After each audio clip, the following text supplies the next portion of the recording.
and commercial banks, not only in Papua New Guinea but abroad, all over the world. King Solomon said in Proverbs chapter 22 verse 7, the rich rules over the poor, but the borrower is a slave to the lender. I tell you, politicians all over the world, most of the politicians are media puppets.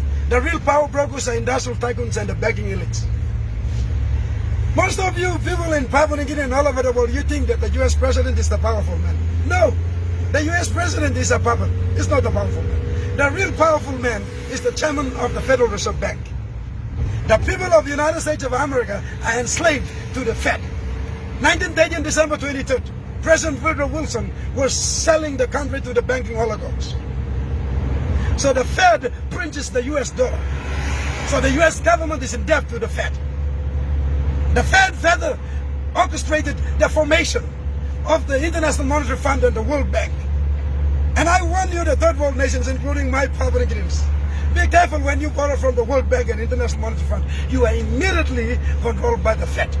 And you must know that the reserve currency for all the currencies on earth, like Malaysian ringgit, Malawi kwacha, Indian rupee, Papua New Guinea kina, Tongan punk, all these currencies were the third world nation or the first world nation or the second world nation, regardless of your economical status and categories, as long as you are civilized, you are controlled by the US dollar.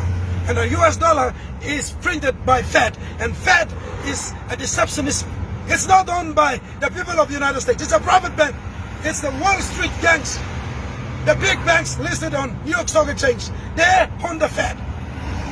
And that's why governments, not only my Papua New Guinea government, but I tell you, governments all over the world, when you deal with international banking institutions, be careful. They're dangerous guys. That's why Thomas Jefferson said in 1802, I don't fear the standing army with high-powered weapons fully loaded with ammunition, but I fear the private central bank owners. The money powers will take over US, and the kids of this nation will wake up homeless in the continent that their fathers have conquered. Wow, he was telling in 100 years in advance. He foresaw it, he told it, and he was explicitly right.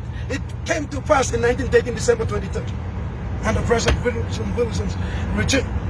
So you see, powerful men like Thomas Jefferson, the man who was instrumental in drafting the Constitution in Philadelphia State, when America got independence from the colony of King George III in 1776, July 4th.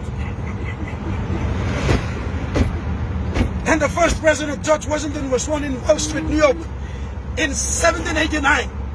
Washington, D.C. was later. New York was the first. Soon I'll get there. Nearly I say you baby, but you're not my girlfriend.